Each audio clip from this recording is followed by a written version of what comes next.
좋아요와 구독, 알림 설정 부탁드려요. 오늘의 사연 지금 바로 시작해 볼게요. 안녕하세요. 저는 신혼의 달콤함을 누리고 있는 20대 후반의 남자입니다. 얼마 전 아내로부터 듣게 된 충격적인 제안에 이러지도 저러지도 못하고 있어 고민입니다. 친구에게 제 고민을 털어놨더니 뭐가 문제냐며 복받은 놈이라고 뭐라 했지만 실제로 이런 일을 겪게 된다면 정말 저렇게 쉽게 말할 수 없을 거예요. 저의 이 사연을 한번 이야기해 보도록 하겠습니다. 저는 제법 순탄한 삶을 살아왔어요. 강압적인 부모님 밑에서 자라온 탓에 항상 좋은 성적을 유지했고 좋은 대학에 갈 수 있었습니다. 좋은 배경을 얻게 되어서인지 취직도 나름 유명한 기업에 들어갈 수 있게 되었지요. 이런 저에게도 고민이 하나 있었습니다. 그건 바로 제 스스로 결정을 내려본 적이 없다는 것이었지요. 공부도 학교도 군입대까지도 심지어 이력서를 쓴 회사들까지도 모두 부모님이 원하는 대로였어요. 대학만 가면, 전역만 하면, 졸업만 하면, 이런 바람이 독립만 하면까지 올 때까지 제 스스로 무언가를 결정하는 일은 없었습니다. 독립을 하고 나서도 부모님의 관여는 변함없었지요. 대출을 끼고 전세를 들어가더라도 서울에 아파트 하나 구하기 전까진 허튼 생각하지 말고 돈을 모으라고 하셨어요. 당연히 그 나이가 연애 한번 못했었죠. 부모님이 시키는 대로 해서 여태까지 손해본 적은 없었기 때문에 거절할 수 없었습니다. 동기들이나 친구들은 다 취직 성공 후 연애다 결혼이다 이러며 제 짝을 찾고 있는데 저는 그깟 돈 몇만 원 아끼기 위해서 주말에는 방구석에 처박혀 있어야 하는 신세였지요. 무료하게 버리기만 하는 시간이 아쉬워 돈 안 들이고 사람도 사귈 만한 무언가를 찾다가 봉사활동을 다니기 시작했어요. 제 아내는 봉사활동을 가서 만났어요. 장애아동 시설에 가서 봉사활동을 하는 어느 날이었는데 빨래터에 쪼그려 앉아 손빨래를 하고 있는 모습이 눈부시도록 아름다워서 첫눈에 반하고야 말았습니다. 민소매 티와 청반 바지를 입고 슬리퍼를 신은 채 쪼그려 앉아있는 모습이 처음 본 아내의 모습이었어요. 물에 젖을까봐 대충 틀어올린 머리를 따라 내려가면 고운 목선에서 떨어지는 새하얀 어깨가 제 눈을 휘어잡았습니다. 제가 한참을 가만히 서서 바라보고 있는 것도 눈치채지 못할 만큼 집중해 있는 모습이 너무 아름다웠어요. 아내에겐 언제나 함께 다니던 친구가 한 명 있었어요. 약간 치켜 올라간 눈매의 오똑한 코를 가진 그녀는 겉으로 봤을 때는 남자 제법 홀리고 다녔을 정도로 말로 설명하기는 힘들 정도로 빠져나오기 힘든 매력을 가진 친구였죠.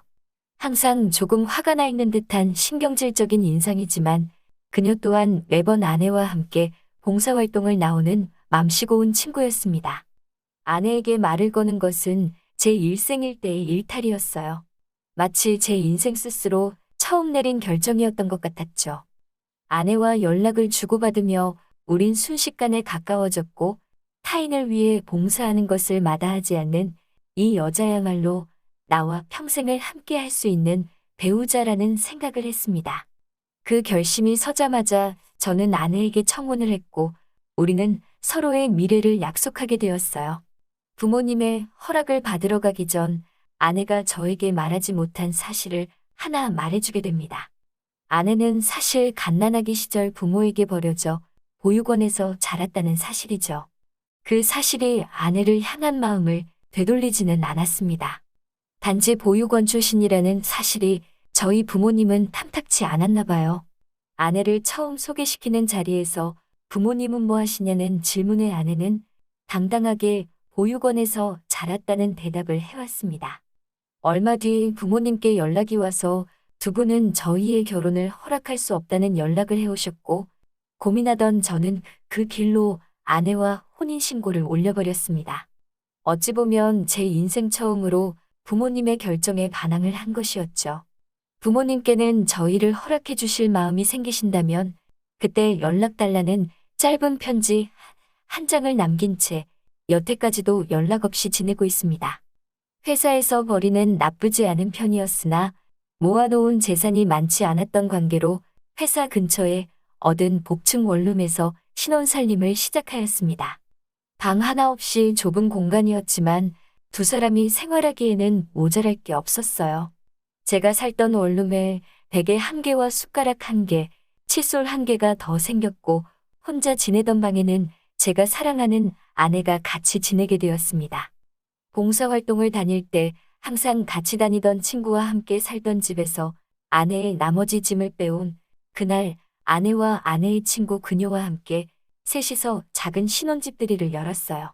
항상 날카로운 표정을 하고 있던 그녀는 실제로는 제 아내를 진정으로 생각해주는 착한 성품의 친구였습니다. 그때 처음 알게 된 사실인데 아내와는 같은 보육원 출신으로 고등학교를 졸업하던 해에 같이 보육원을 나와 동고동락하며 어려운 시절을 함께 보낸 가족보다 더 진한 인연으로 묶인 친구였던 거였지요. 대충 차려놓은 안주와 술을 마시며 둘의 이야기를 들으니 둘 사이의 유대감은 보통이 아닌 것처럼 들렸어요.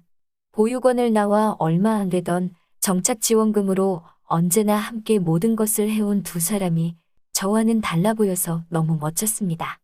저는 온실 속 화초마냥 부모님이 원하는 대로 자라왔기 때문일까요?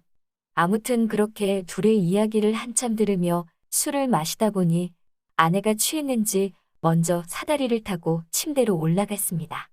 아내에 대해 아직 많은 걸 모르던 저는 그녀로부터 아내에 대한 많은 이야기를 더 들을 수 있었습니다.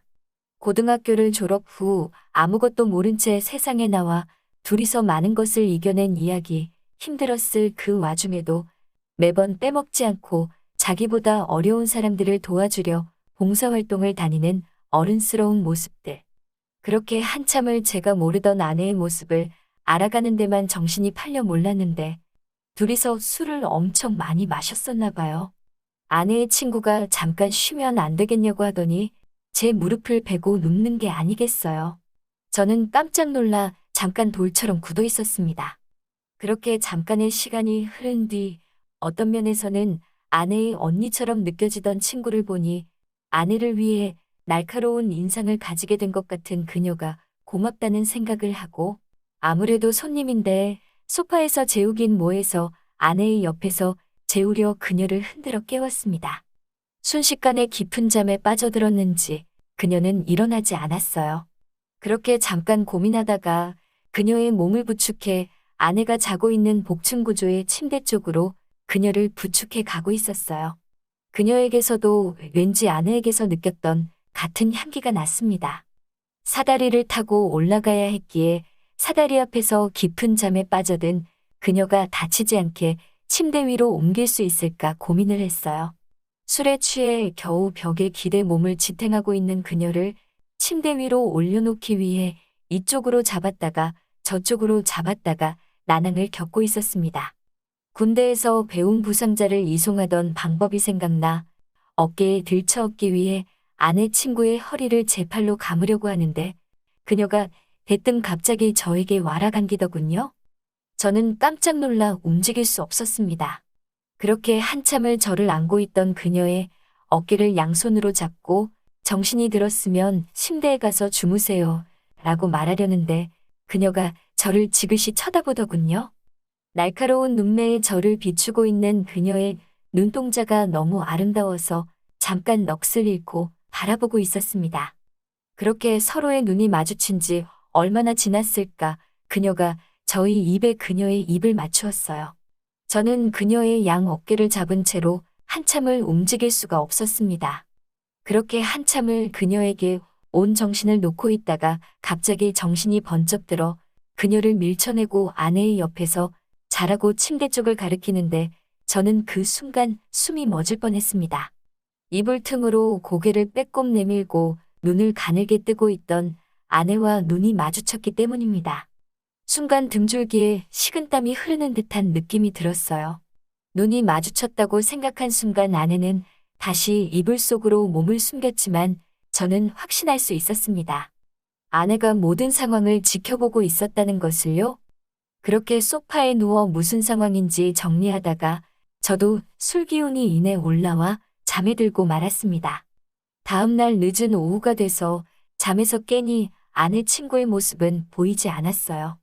어제 술자리를 정리하고 있던 아내만이 집에 남아 있었을 뿐이었습니다.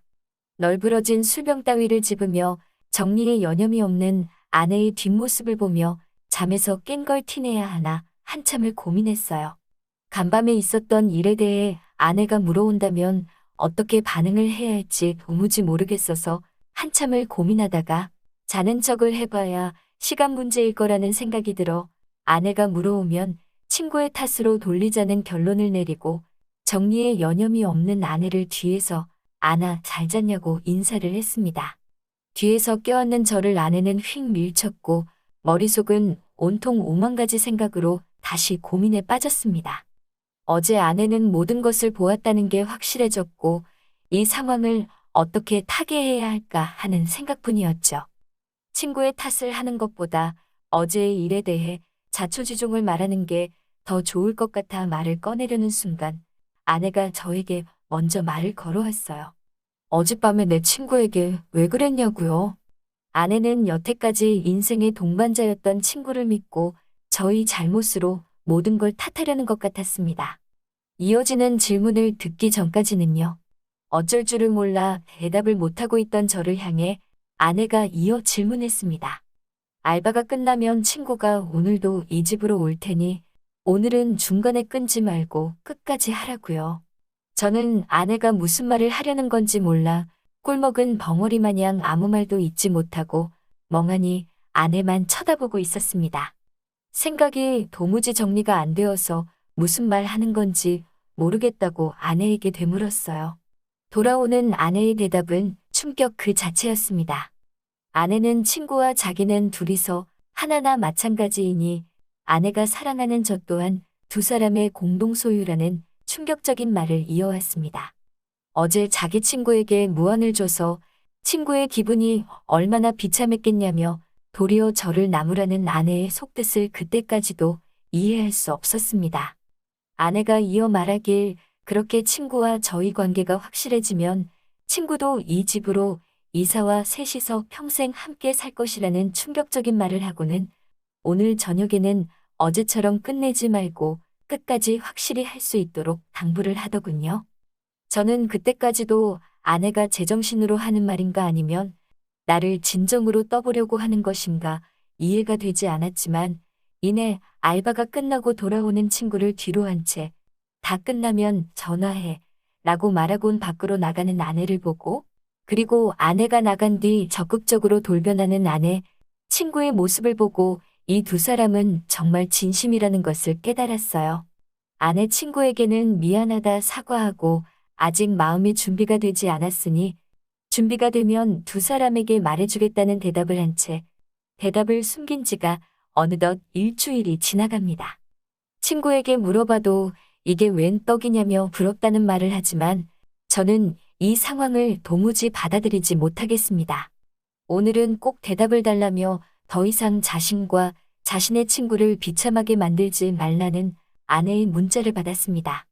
아직도 이 상황을 받아들이지 못하겠고 어떻게 해야 할지 모르겠습니다.